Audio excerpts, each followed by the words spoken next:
Hello everyone, welcome to my professor note. This is Bhupesh Sharma. So in this video, we are covering the fifth class in the series of history of English literature under the course of UGC NET English Literature complete course.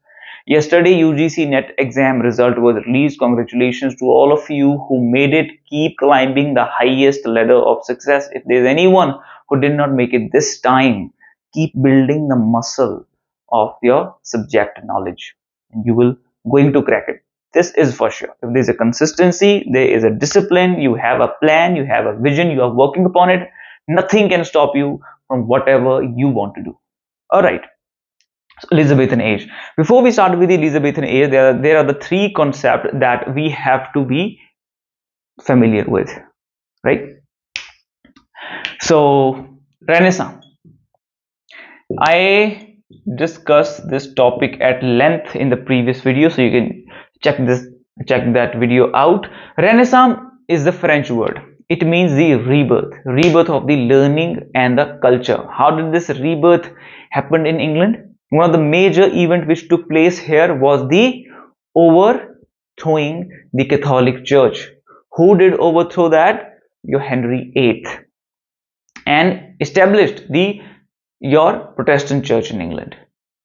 And it gives the space for the rational thinking, because prior to this, people were controlled by the Roman Catholic Church.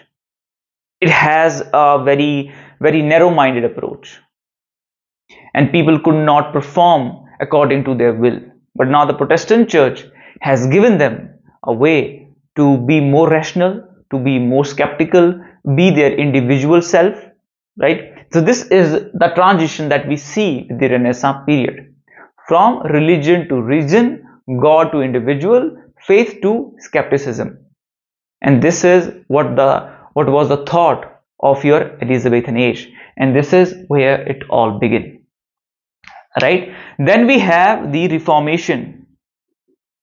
What is Reformation? Reformation means reforming the church, because they have become so much corrupted. They are interpreting the Bible in the wrong way. They are pursuing the luxury, and they are not taking care of the people properly, and they have almost controlled every single aspect of the society. They are having the impact on the socio-political event as well. So there was a need to reform in the church. So it all began with the John Wycliffe.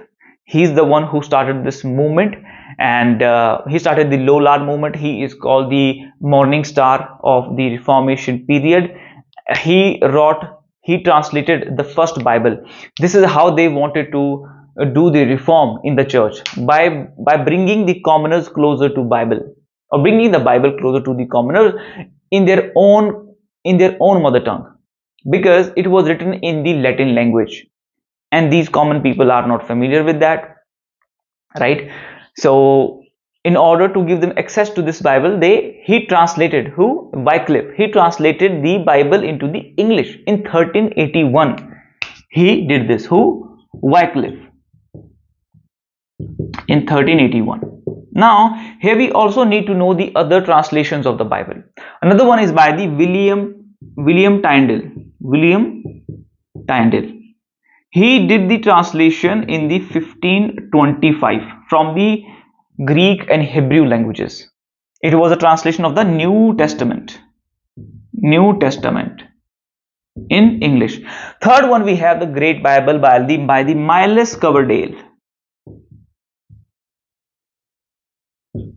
in 1539. It is also called the Great Bible. And then comes the standardized version in the 1611 by the King James. The standardized version of Bible came, which was being read in the churches. Okay, so in Reformation period, we have these translations of the Bible. They are very important from your exam perspective, because this is how you're going to get reform. They want to stop these people from going to the churches, because there is a clergy and that is corrupted. So now get the Bible closer to these common people, so they can at least read that what had Jesus said. The main message lies in the Bible now. It does not lies within the clergy. It lies in the Bible. So why don't we give access of the Bible to these common people? And this is how they brought the Reformation. Now, third concept is quite long. This is the Tudor dynasty. In order to know the history of the Elizabethan period, we have to know about her ancestors, that how this dynasty started, which is Elizabeth I is a part of. Tudor dynasty. I'm going to make a chart here. I'm going to write down the name of all the monarchs who established it. So it is the Henry VII who established the Tudor dynasty at the ending of the War of Roses War in 1485. Successor was his son Henry VIII, who married to the widow of his brother who died in the early age. Name was Arthur. What was the name of the widow? Catherine of Aragon, with whom she gave a birth to the Mary, who later became the Queen of England. And then later he got married after giving her divorce. This event completely changed the picture of England, or the whole Europe, we can say.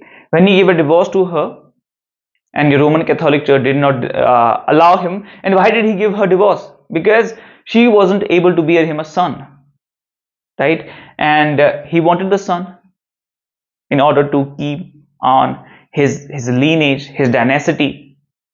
It is very important to have a male in a family, and she was unable to give a birth to a son. Then he thought of giving her divorce.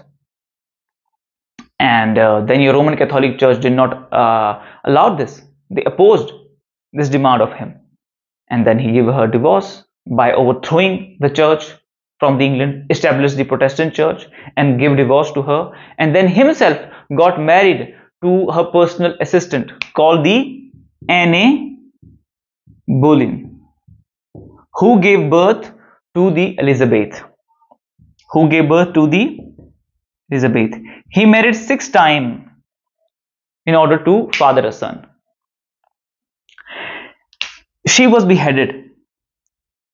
She was accused of adultery, incest, having affair with other people, and the high treason, and she was beheaded. But before getting beheaded, she gave birth to the Elizabeth I. Right? He married once again, and this time this wife gave a birth to a son. He was Edward,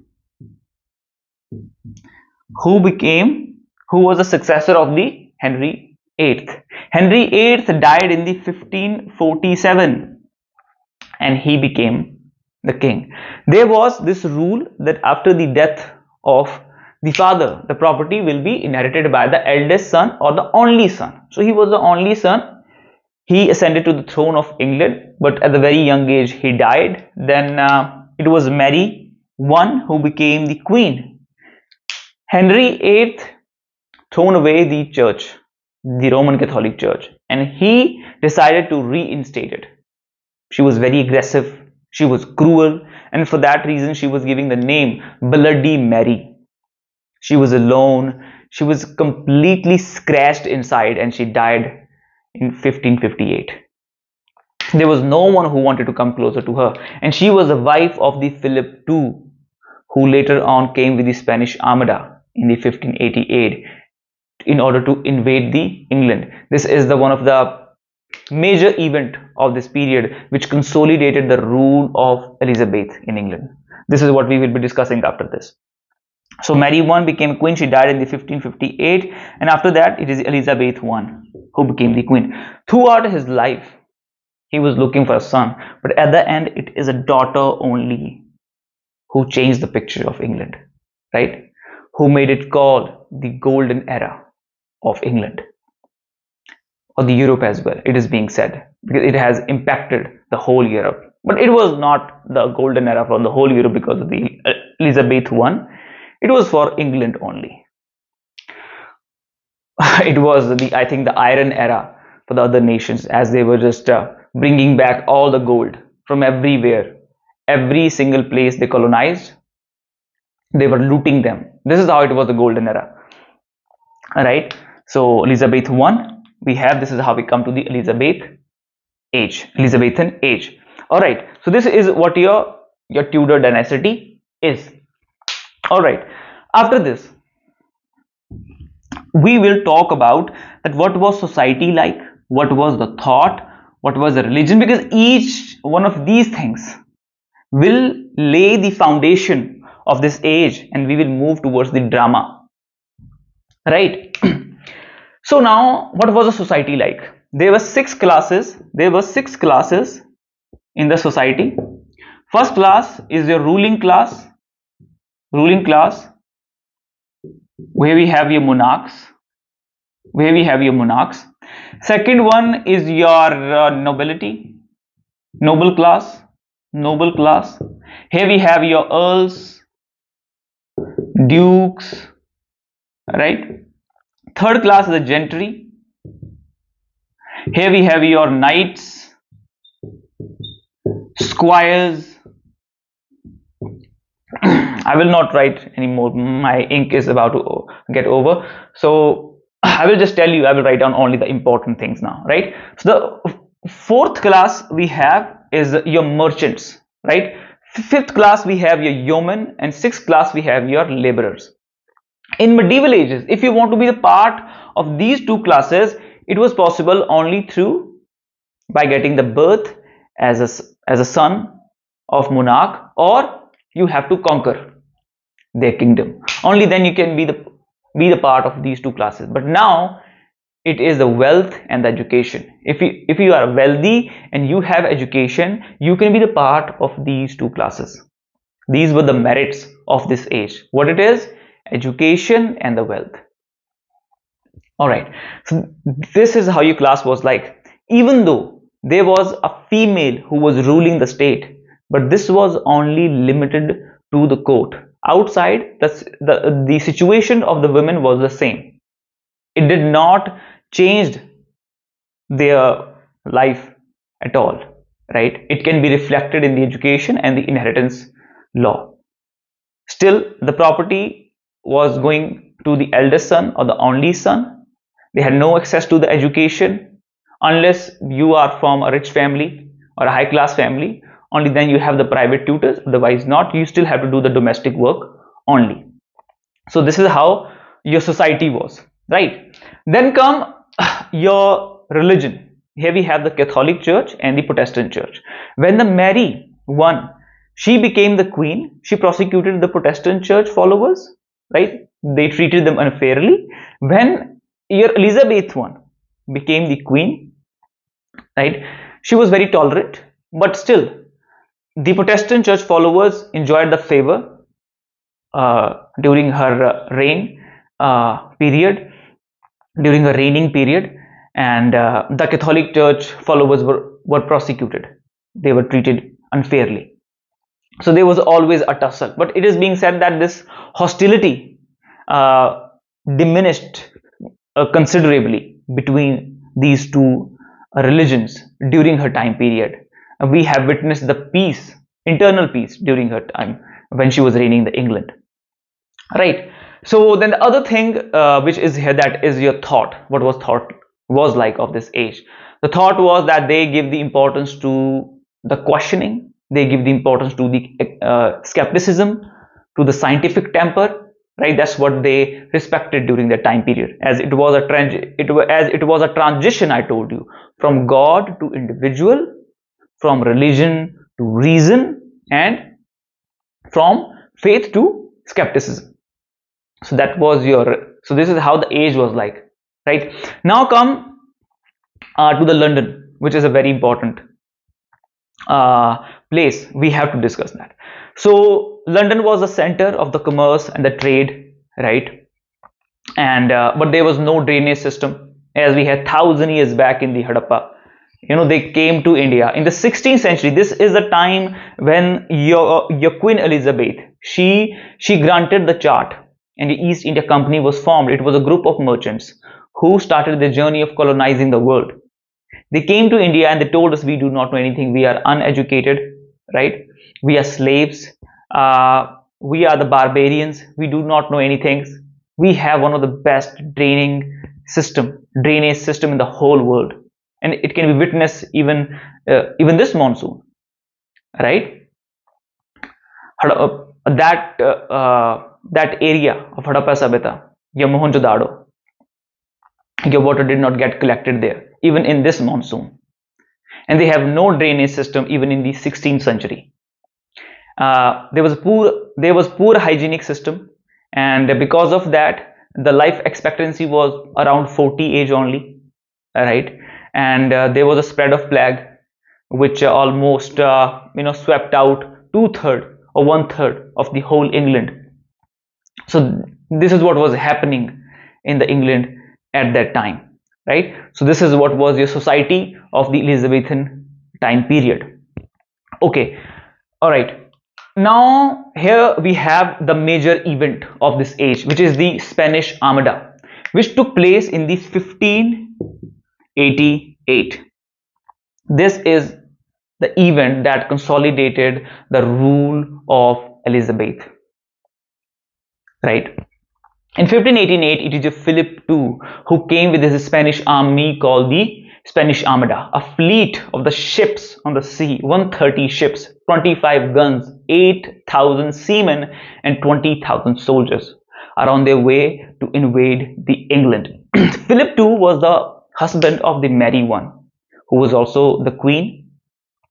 Catherine of the Aragon was his Sasuma, the mother-in-law. So yeah, after the death of the Mary I, he sent the proposal of the marriage to your Elizabeth, but she denied. She said, I'm already married to my nation. I'm going to be the virgin queen throughout my life. And that's what she actually did. She was a lady of her word, lady of her words. She did what she said. He lost all his emotion for her. And then this war was also supported by the Roman Catholic Church, as your Philip II was a Catholic. They supported the war. They said that you go, you invade it, and we will split the profits. Then he came on his way to invade the England. It was being said that it will mark the ending of the Elizabethan age. But what happened? It was the complete reverse to it. The sea storm was unfavorable to them. They lost their ships, and from here, from the Elizabethan side, her army also moved ahead. It is your Francis Drake, the explorer of that time, who launched the attack. They throw the fires on their ships, and their ships were burnt. Their ships were lost due to the storm in the sea, and due to the adverse condition, right, environmental issues in the sea and all. They had to return empty-handed from England, and it was a clear victory for the Elizabeth. And now they were ruling on the sea. They began their voyages to the another areas of the world for trade and a better life. Your group of merchant was formed, who were granted the chart, and this is your East India Company. This is how it was being built. This is how your East India Company was established. A group of merchants come together who were interested to explore this far-reaching sea and move to the another world, to the other side of the world, to trade and to have a better life. And this is where the British Empire journey started to colonize the world, right? This is how it all began. So there was a tussle between the Spain and the Elizabethan age till the 1604 between these both of nation, that came to an end with the treaty between their successors, your Elizabeth and your Philip II, in 1604. So this is what your age is like. These are the characteristics of this age, the socio-political events and all, and it will help you to understand the age. Now you know that you have the confidence now, obviously, that what this age is like. You have something to say now, right? Okay. Now from here we will start our journey of the literary realm. We will go deep down in the realm of literature now. Drama, right? The first form of drama was developed by the churches in order to teach the Bible to these commoners, illiterate commoners, because they cannot read, they do not understand the Latin language, the Bible was not accessible to them.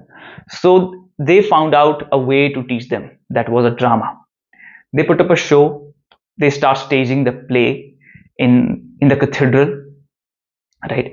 So it is a mystery play at the very beginning, right? The first form of drama is your mystery play, started by the churches in order to teach the Bible to the commoners. Mystery plays, and these plays were enacting the stories given in the Bible, the exact story, whatever is given in the Bible, they were enacting it on the stage in order to teach these commoners. But over the period of time, the number increased, people start having interest in that, and it also start giving these people a very critical angle to look at the Bible. Now they start interpreting, now they start doubting, right? And when it is beginning, and when it is happening, this is the beginning of the drama. It is not the Elizabethan age yet, because I have not discussed the drama with you. So because here we're going to discuss the drama, so it's better that we start with the initial phase of the drama. This is taking place in the 12th and the 13th century, this drama, right? Its first form of drama was developed in the 12th and 13th century in England in order to teach the Bible to the commoners, right? It took place, now it moved outside the churches. As your number increased, the number of people increased, they start having interest in this form. Then here come a transition in it as well. They start performing now miracle plays. From mystery to miracle plays, now they have moved. In miracle plays, what do we have here? Now miracle play is not the exact story they are taking to act from the Bible. It is a life of saints now. We have the Sant Tukaram, we have the Kabir and all who have those spiritual experiences about God, right? So they also have saints, Rishi Munis of their own, right? Who have some spiritual and divine experiences. They are acting the plays about their lives.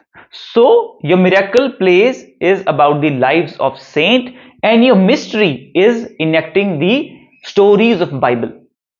Right? This is the difference between these two. Now the third form of drama is the morality play. Now here they have completely moved away.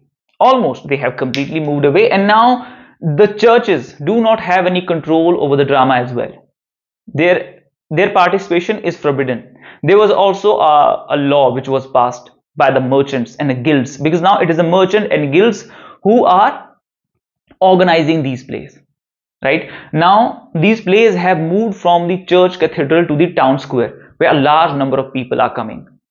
It has become now a traveling drama company, right? They are moving on the vehicles. Now they are staging their plays anywhere in the city, in the town square, right? One episode they are performing here, another scene they are performing on another place. This is how it is happening now.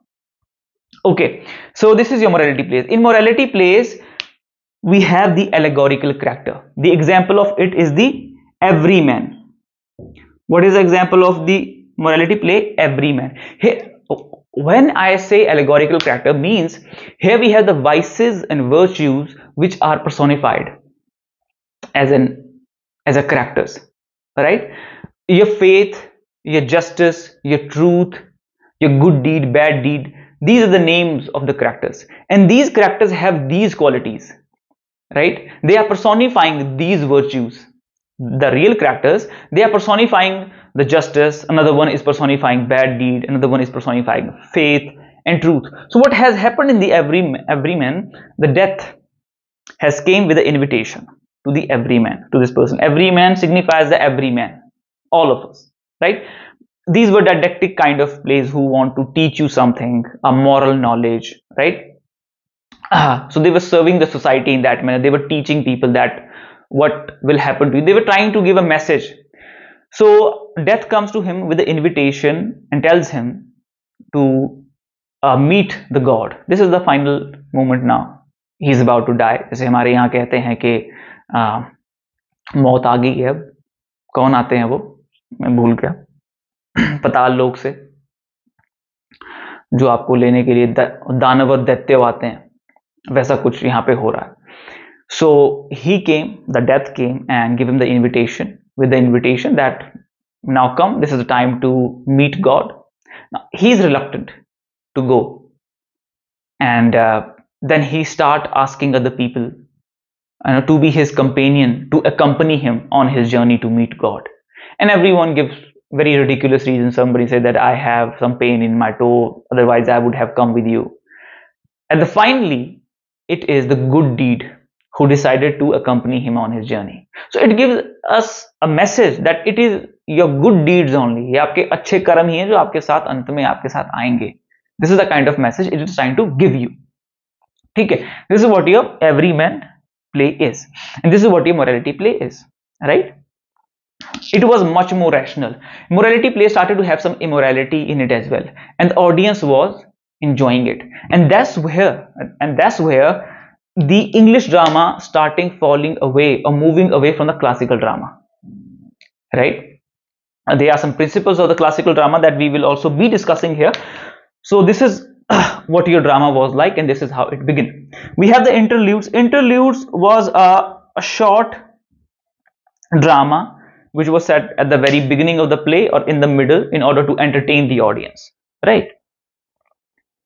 So this is the evolution of your drama. Now we are going to tap on the Elizabethan drama, but prior to this I want to give you the principles of the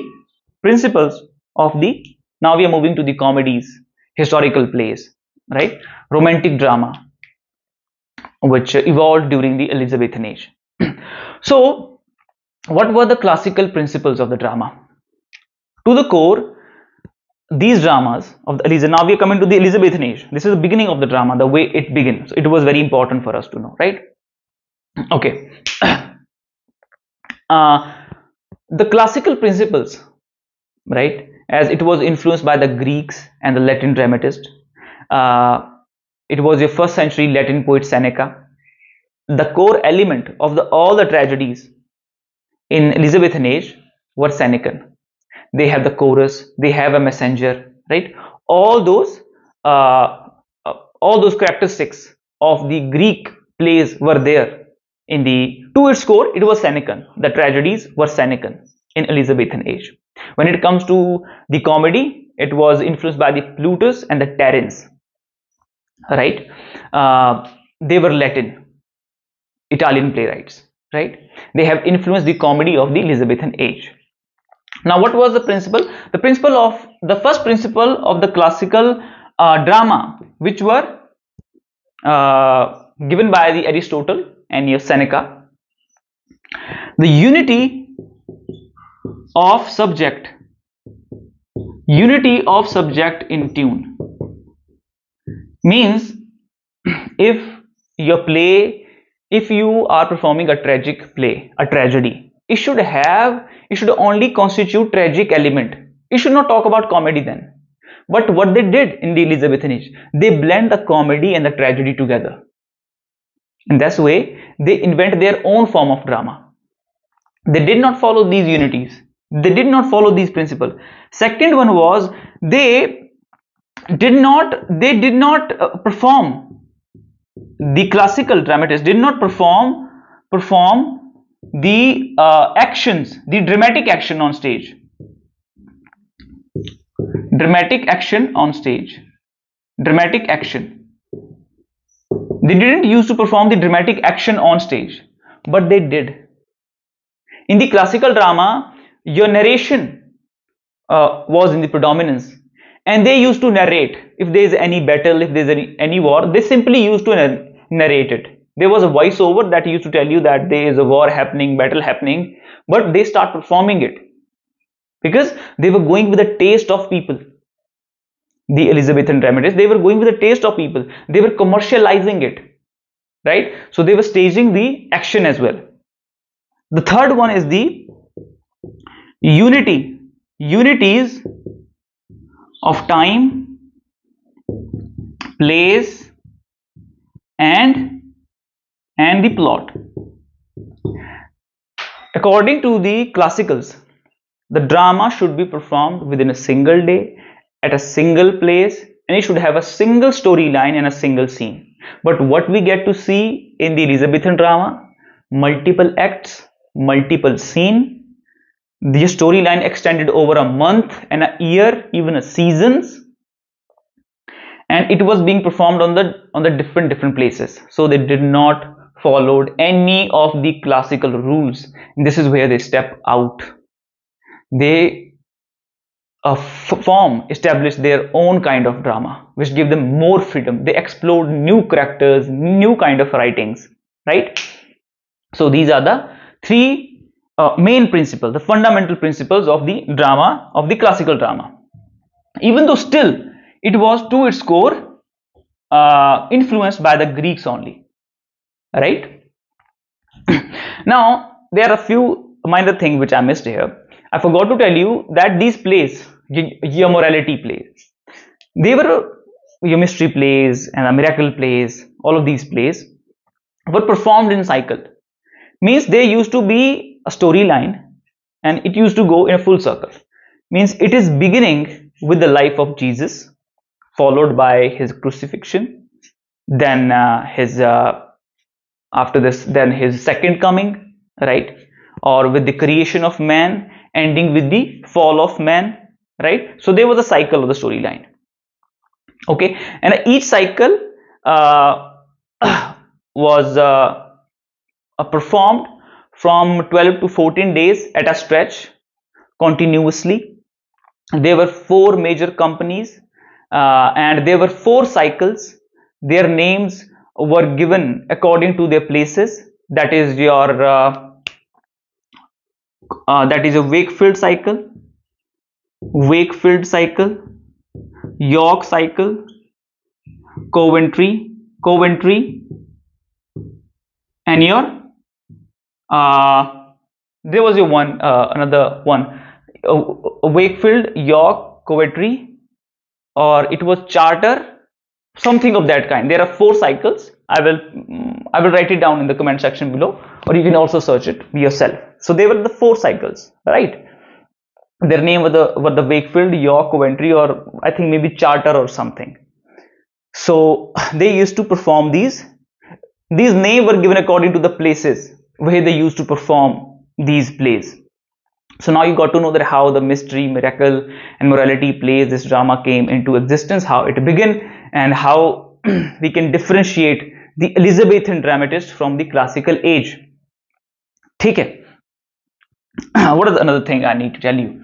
Yeah. Now we are moving further. As I said, they blended the tragedies, they blended the comedies, and create their own sort of drama. Oxford and Cambridge University starting stages drama in Latin, which was influenced by the Italians and your Latin dramatist. Nicholas Udall. He was a headmaster of the Eton School, one of the ancient Britain school. He wrote the first comedy, Ralph Roister Doister. What it is? Ralph Roister Doister. That's what he wrote. The first comedy. Now, another one we have is the Gammer Gurton Needle. The another comedy. Third one we have, now there's a transition coming. Then we have tragedies now. Then we have the tragedy. What is the name of the tragedy? Name of the tragedy is a Gorbo Duck. Gorbo Duck. Gorbo Duck. Written by Thomas Norton and Sackville. Right. But there were some errors, so it was rectified and it was republished.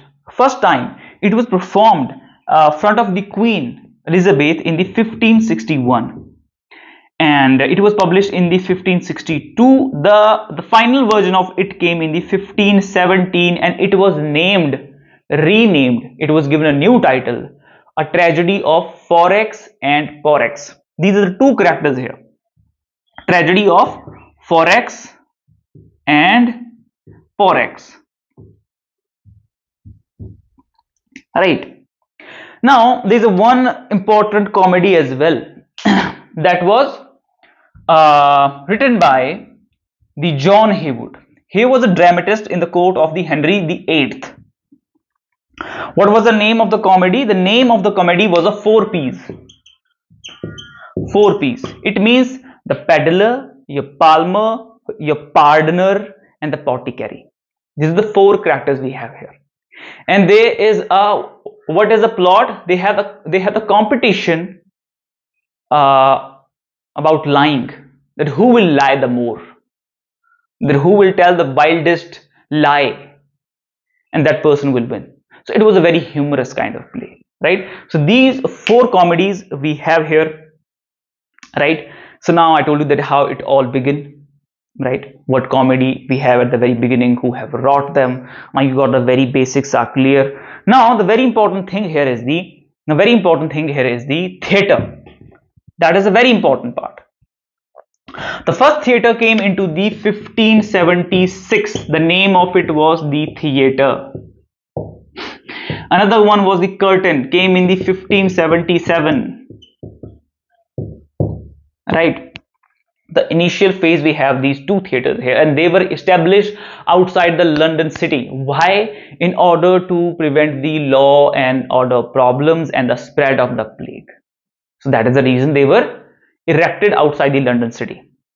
Beside this, we have another play as well, another theatres as well. Name is Swan, Rose, Globe, Hope, Red Bull. We also have, even still there was a law and order problem, because there were some theatres which were only for the high class people, VIP people, and the common people wanted to go inside. So they were just always revolting, having a fight. There were quarrels and disputes because these common people also wanted to go there.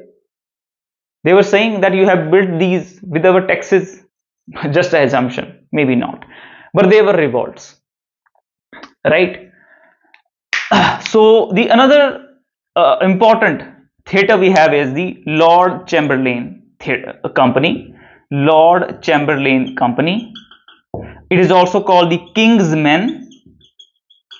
It was a company of the Shakespeare, Lord Chamberlain, and it is also known as the King's Men. So now you know that these were the theatres we have in the Elizabethan time period. You got to know that how it all began, what was tragedy like, what was comedy like. To its core, it was Senecan, your tragedy, and your comedy was inspired by the Plutus, Plautus, and Terence. These are the two he influences the comedy and tragedy by the Seneca. Right?